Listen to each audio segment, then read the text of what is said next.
Olá para quem está me vendo aí, né? Boa tarde, ou boa noite, ou bom dia, vai depender muito de quando for visto esse vídeo, né?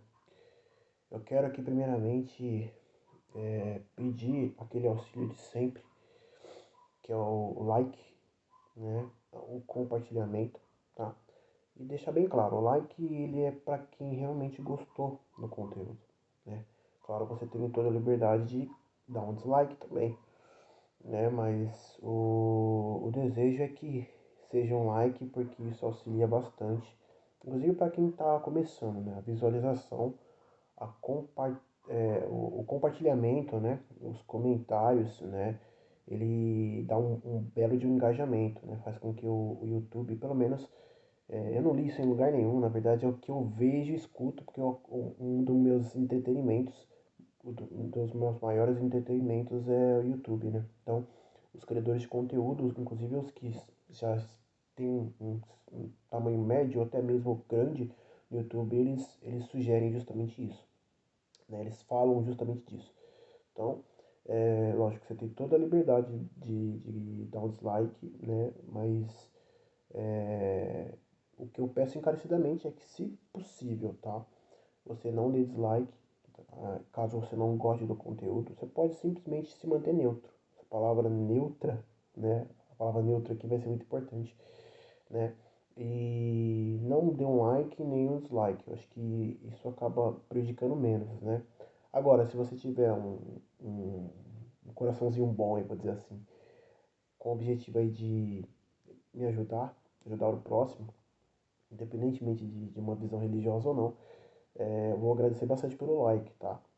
Porque aqui não vai ser um vídeo de respeito, aqui vai ser apenas uma opinião, né? Você pode discordar, mas eu acho que em alguns pontos você pode concordar, né? Enfim, tem vários pontos aí que você pode analisar e aí dar uma curtida justamente pensando no crescimento, tá? Porque eu acho que a gente, obviamente, não consegue convencer todo mundo, nem sempre vamos falar de assuntos que todos vão concordar, mas eu acho que às vezes o princípio, né, o conceito ali, né, o motivo que leva as pessoas, como eu, por exemplo, fazer um vídeo para esboçar o seu pensamento, acho que acaba sendo bom. Então isso pode incentivar você a curtir o vídeo, tá? Então, sem mais delongas, já vou estar chegando aí a 3 minutos, né? Falando sobre essa questão aí do auxílio ao criador de conteúdo. Vamos entrar no tema. O tema em si, né, desse vídeo é a respeito da eleição, né? Como o título vai sugerir, né? A respeito aí do Lula ou Bolsonaro, né? E com isso eu quero comentar de algo que eu ouvi desde antes das eleições, né? O fato é que desde antes das eleições, né, do início das eleições, era visto e falado que haveria uma polarização, um extremismo, né? Que a eleição à presidência, né, especificamente falando, ela estaria apenas voltada a dois candidatos, que seriam o Lula ou o Bolsonaro, certo? E essa realidade teórica, ela se confirmou após o primeiro turno, né? E ambos foram para o segundo turno, né? E aí ela fez com que muitas pessoas usem o argumento de que só existe duas opções, né? Ou Lula ou Bolsonaro, né? Só existem essas duas opções. E o fato é que não existe só essas duas opções, tá? Isso é um fato, tá? Isso não é é, nenhuma subjetividade, uma opinião pessoal, né? Não, na verdade é um fato. Não existe só duas opções, tá? Ah, o fato é que existe três opções, né? Eu não sei se eu posso colocar como três opções ou como duas, resumindo duas, porque assim, eu vou explicar dentro dessa ótica de três opções. Ou votar no Lula, ou votar no Bolsonaro, ou não votar. Essa é a terceira e última opção, né? Não votar, tá bom? E aí o que acontece é o seguinte, dentro da não votar existe obviamente deixa eu ver, três possibilidades. A primeira é não sair de casa, como muitos fizeram. Na verdade, existe um número muito grande aí de, acho que, cerca de 30 milhões, tá? Não é um número exato, que fique bem claro. 30 milhões de pessoas que se isentaram. Isso foi noticiado aí tanto em jornais, quanto em rádio, quanto em blogs, né? Enfim, foi noticiado, né? E etc. E dentro dessas faixas aí de 32, 33 milhões, tem as pessoas que não saíram de casa, tem as pessoas que são as opções que eu tô falando, né? São esses grupos aí dentro dessa terceira opção que é não votar, né? Da isenção. Pessoas que não saíram de casa para votar. Tem, tem pessoas que foram, né, na urna e optaram por votar em branco, né? Eu não sei nem se dá para dizer que votaram, né, em branco, porque voto você direciona uma pessoa, né? Quando você não direciona o seu voto, não sei nem se dá para dizer assim, mas acho que vocês entenderam. Mas eu gosto de trabalhar bem naquilo que é exato, né? Não ficar falando coisas por falar, né? Então, mas vou falar de uma forma onde todos consigam entender, né? Então, optaram pelo branco, né? Optaram pelo... Tem uma terceira opção que é optaram pelo nulo, né? Ou seja, não votaram em ninguém, mas, como que eu posso dizer, formalizaram essa situação, né?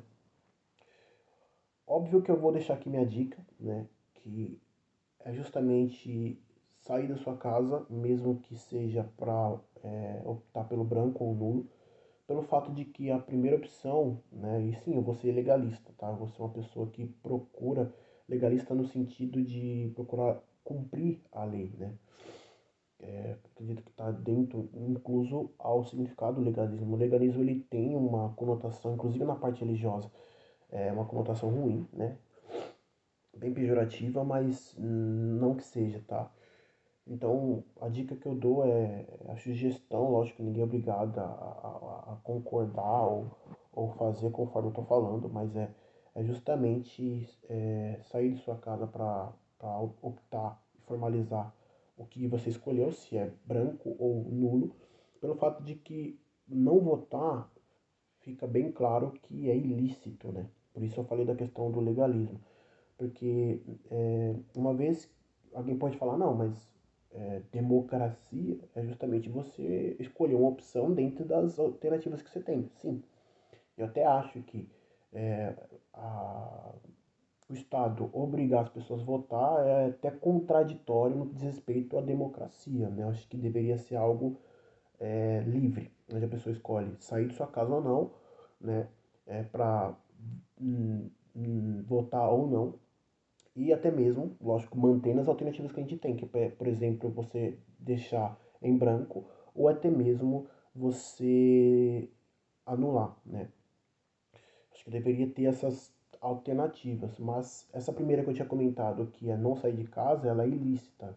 Tanto é que você paga uma multa. É uma multa pífia, mas o fato de você pagar uma multa, eu falo pífia porque assim, eu acho que deveria ser revisto isso, porque se você quer punir alguém, se você quer fazer com que a pessoa entenda o que ela está fazendo é ilícita, lógico, ela já sabe, mas para deixar mais contundente, você deve dar uma punição real, né, contundente, né, uma punição que realmente afete a pessoa a tal ponto de ela chegar no momento de uma eleição, sim, sair da sua casa para, né, formalizar o que ela acha, né, mesmo que seja em branco ou nulo, certo? E o fato é que se ela não vota, ela não sai de casa, né, para votar, obviamente a escolha que ela vai fazer é justamente anular ou embranquecer, né, acho que não sei nem se eu posso dizer isso, né, o seu voto. É uma questão óbvia, né? Mas pelo menos isso já é lícito. Então, claro que eu, dentro das alternativas, tá? Não é porque é ilícito que não seja uma alternativa, tá?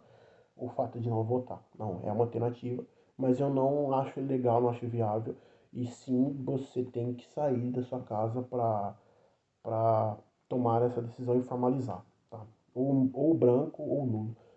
algo que eu faço, por exemplo, né? Não vou falar exatamente o que eu fiz, mas acho que vai ficar subentendido aqui. Até porque eu não quero ter esse transtorno de ter que pagar mesmo que pife, né? Mesmo que ridícula, né? Esse tipo de punição, mas isso já demonstra que é algo ilícito e eu não quero estar fazendo uma coisa ilegal. Então é o que eu aconselho a vocês também, tá? Sair da sua casa para não ter esse problema de ter que pagar, se preocupar com o pagamento, isso pode também gerar algum bloqueio para você, então acho que é melhor você evitar. E mais ainda, por uma questão de caráter, de índole, de não ter uma ilegalidade, não ser a favor, não ser cúmplice, conivente com ilegalidade, entendeu? Porque você se torna um hipócrita uma vez que você fala sobre qualquer tipo de ilegalidade, certo? Então acho que é muito bom a gente prezar pela coerência, né? E aí, só que dentro dessas questões, né, você tem ainda duas opções, né, que é justamente a terceira opção, né, entre Lula e Bolsonaro, posso até colocar no meio, a neutralidade, eu tinha até falado no início do vídeo que a palavra neutro ia ser utilizada aqui, e sim, opta pela opção de neutralidade, ou seja, não vota nem em um nem em outro, dentro daquilo que a gente chama de liberdade e democracia. Se as pessoas no qual está no páreo não faz com que você acredite nelas, né, ou que os seus planos, seus projetos não são coisas que você se simpatiza, né, que te represente de alguma forma, porque querendo ou não, política ele é o representante da população, né, realmente você não tem que votar. Se você também, no primeiro turno, optou, né, por não votar, mantenha-se assim. Se você, no primeiro turno, optou por outro presidente e esse presidente não entrou no páreo, mantenha-se assim. Eu acho que é a questão da coerência. Eu não posso me contradizer falando para você votar de uma forma diferente. Acabei de falar o quão importante é a coerência, acho que em todos os aspectos da vida, né? Então acho que é muito importante vocês pensarem dessa forma. Tá? Fica a dica, né? Lembrando que ninguém é obrigado a concordar com sugestão e dica, né? É um ditado que diz que se o conselho fosse bom, ele seria vendido, né? Não seria dado de graça. Mas enfim. Mas eu acho que é muito importante. Se não te representa, são pessoas que você vê, por exemplo, no caso do Lula, todo mundo sabe que ele é uma pessoa que roubou, né? E não deveria nem estar sendo se candidatando, né, tendo a opção de se candidatar por conta dos seus crimes. Então já fica claro que a gente não vai optar por essa alternativa. Muitos optam. É um direito delas, não posso concordar com elas, mas é um direito, né? O Bolsonaro, existe muitas coisas contra e a favor a ele, né? Cabe a cada um analisar e pesar, né? E as pessoas já estão fazendo isso, né? Fato é também que muitas pessoas, inclusive no segundo turno, não estão votando no Bolsonaro justamente pelo fato de que ele é o menos pior dentro da alternativa, né, que existe, né, no segundo turno, mas no primeiro turno também. Né? Não que estão concordando com o governo dele, muito pelo contrário, muitas pessoas que o elegeram, até mesmo aquelas que não, né, viram o que ele fez, inclusive na parte de pandemia, que é o que pesa contra ele, isso é fato. Eu não precisa ser um gênio, eu não sou um gênio de política, não entendo, assim como a maioria da população, isso é fato, tá? Olho para você aqui dizendo que nós, grande parte da sociedade, não temos argumentos, né, o suficiente, não entendemos o suficiente para poder optar a respeito de política. Eu estou falando aqui a respeito de uma questão de opção, sim, uma terceira opção, né? Porque estão obrigando a gente a ter duas. Isso fica claramente notório um ataque à democracia e à liberdade das pessoas. Existe sim uma terceira opção, tá? Eu vou falar sobre os argumentos contra essa questão também da terceira opção, tá? Vou falar. Eu vou cortar o vídeo, né? E vou fazer uma parte 2 para não passar aí de 15 minutos, correto? Então, já volto no próximo vídeo.